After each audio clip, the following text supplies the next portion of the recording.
I'm Professor Amit Thapa. I'm the founding head of department at Kathmandu Medical College for Department of Neurosurgery. We started in 2011, and right now I'm also practicing in the Frontline Hospital as the chairman of the neurosurgery department there. Thank you for your introduction. And I prepared several questions for you. The first one is that, how do you think of the future of UBE? We know that now UBE has been growing better and better, broader and broader around the world. And some people say that the monoportal now it is missing, and the biportal is replacing monoportal. And some people say that biportal is the supplement of monoportal. So how do you think of this? Well, thank you for this question. This is a question which has been there for many years from now, and in every conference and workshop this is being discussed. Well, in fact, despite of all the discussion, we have seen that throughout the world, in the global scenario, the literature speaks in favor of UBE. There are many centers and many neurosurgeons who have not picked up UBE and have not transformed from monoportal to UBE. In fact, personally speaking, when I started as a microscopic neurosurgeon operating on the spine, we have devised many microscopic procedures, including hemilaminectomies for intradural pathologies, which could actually help us to avoid instrumentations to approach in these patients. Because I'm working in a scenario where instrumentations are very costly, so implants are costly. So we wanted to avoid instability to these patients after the surgery. So we started with the microscopic hemilaminectomy approaches, and then we started finding that at certain limit we cannot go further with a microscope, particularly when working in the depth. We cannot look at the nooks and the corners. The blood which oozes out in the field, it absorbs the light, and that's why the light intensity goes down. So all these issues was not making microneurosurgery a very favored approaches in many complicated cases.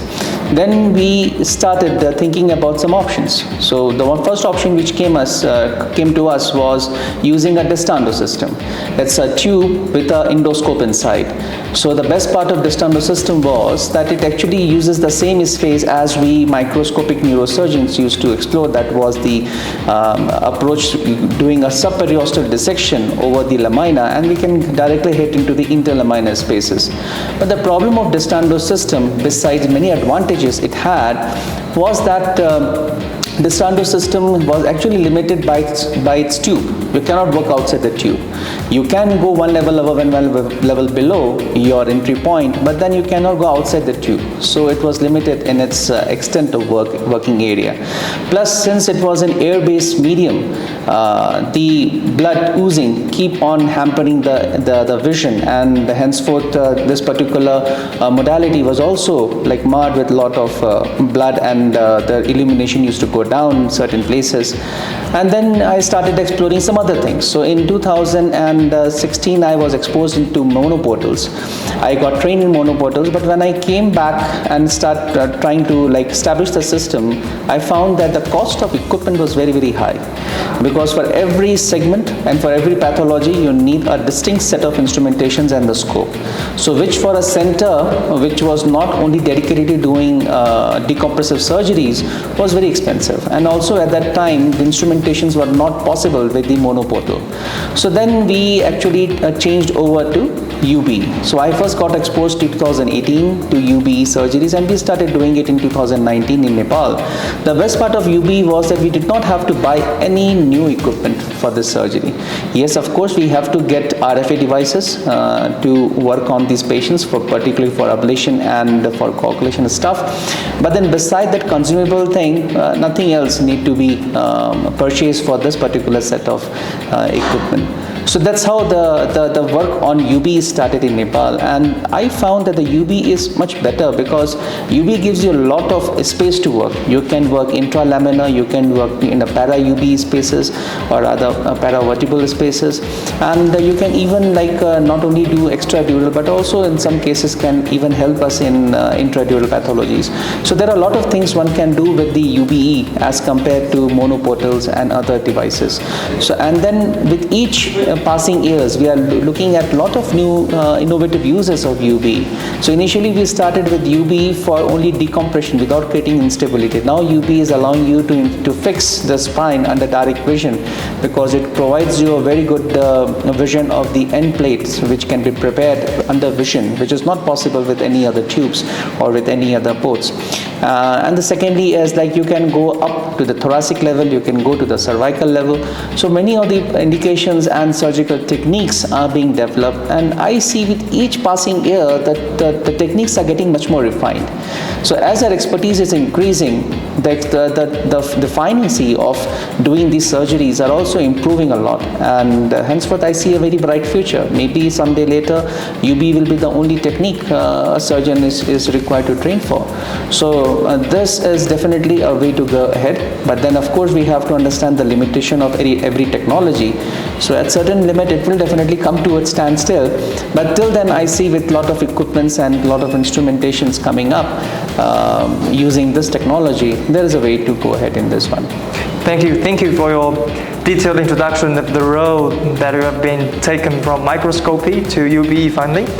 And also, I can feel that you really have the spirit of exploring. You are very innovative.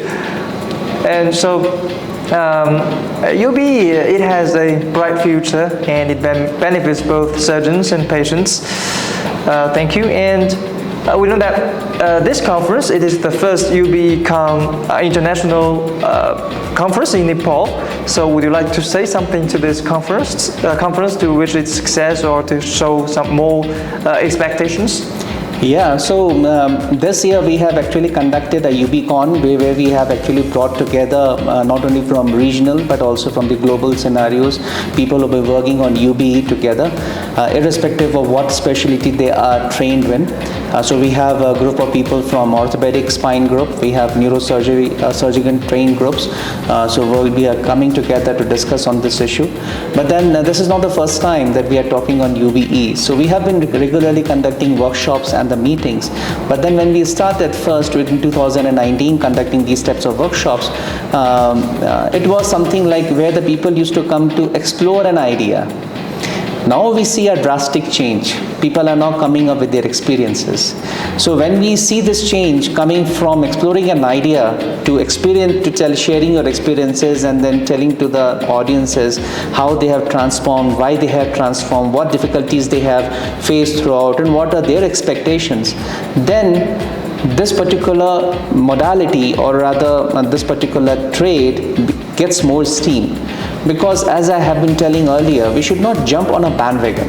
Because everybody is wearing a t-shirt does not mean that you should also put up a t-shirt to just join the group. You should know why you are putting it on. Is it because the weather was hot? Is it because the gathering was informal? So you need to identify the reason why you are doing it. And I see that the present discussion which we had the whole day today, most of the senior neurosurgeons and the orthopedic spine surgeons, they were coming forward and telling their experiences as to why they transformed from being a certain set of surgeon to a UB surgeon. So this is something which is much more convincing, and the youngsters, particularly those people who are taking up this art now, they have a platform, or rather a sort of a basis to compare the two technologies, and then they can decide on their own what to go ahead with. So this particular UBECON, I see there's a lot of things we have discussed. In fact, we have started with basic sciences discussion, where we have a very long talk on how and why of UBE. Then we actually talked about the nuances of the practices of UBE. So people were coming ahead with a lot of discussion about the complications, and then how they built up their system, the teamwork they require for setting up a UBE. And then we had the final session on the advances of UBE, where you were talking about navigation-based UBE, your inclusion of O-arm into UBE technologies. So the things have gone into advanced phase in this particular UBECON, and then we have summarized the whole day by a discussion. So there was a panel who was sitting there, so they were discussing on the key issues of why you should transform from a microscopic surgeon to or rather an open-based surgeon into a UBE surgeon. So we had a very healthy discussion, and then there was a participation from the crowd too. So this actually tells us that there's a lot of innate wish of transforming, because we see the limitation of the technologies we have been trained in, and we want to further modify it or be better in the other arts, so that we can bring into our people and our patients a much more advanced and much more comprehensive method of care, which can give them quick recovery and a sustained one with a very minimal damage which can occur during this act of treatment. Thank you. I can feel that you think very highly of this conference. And indeed, such kind of conferences can be very valuable chances for surgeons, you and your colleagues, to gather around, to exchange ideas, share your thoughts, gather to learn from each other, and then progress with each other. Yeah. Thank you. Thank you for your time today. Thank you. Thank you.